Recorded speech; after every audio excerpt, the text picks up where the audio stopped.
There were many positives that came out of South Africa, some surprising, some not so surprising.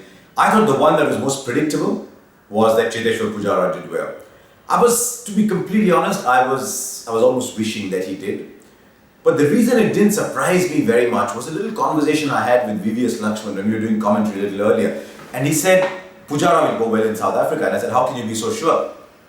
He said, we had a partnership on the last trip there. He only made 15 or 16, but the conditions were tough. And I could see that he can handle pace. And VVS Laxman could handle pace, so all the more reason he could recognize someone else who could. And he said, no, he'll be fine in South Africa. And I just saw that innings of 153 as it developed. The 25 was a very good one in the first innings before he got run out.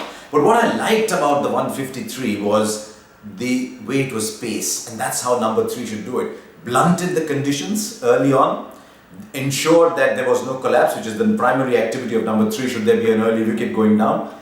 Then slowly picked up pace. And I'm speaking from memory, but I think his last half century came of 43 balls, which means he had assessed the conditions, knew he was in, more South African wickets are good to bat on, and there he was straight away showing that he can have a second side to him. So he showed all the attributes of a quality number 3. There's other things I like about Pujara.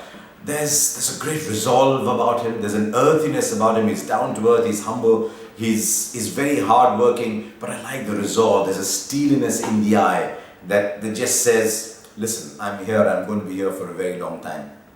Where does he go next? He scored runs in India. He's now shown he can score runs in South Africa. He's got England and Australia coming up. He's got a very tricky New Zealand coming up. People don't take New Zealand too seriously. But I remember the last time I was there, the tracks were seeming around like it was a holiday like it was just a party for fast bowlers. But he's got a lot of these challenges coming up. But I think he's got one big future coming up. And I felt this way for a very long time.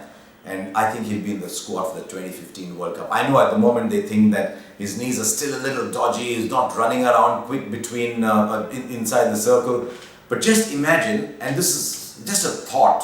Rohit Sharma's had a great stint as an opener, but just imagine Pujara as an opening batsman in 50 overs cricket with 2 new balls. And then you've got all the stroke players, Dhawan, Kohli, Rohit, Dhoni, Raina, all around. And Pujara doing just what he does best, holding one end up and batting around him. It just seems a perfect scenario, and that's something I'll be looking forward to in 2014-15. But Pujara is a top young player, one of the finest in world cricket. If you want to stay up to date with all my video blogs, hit the subscribe button.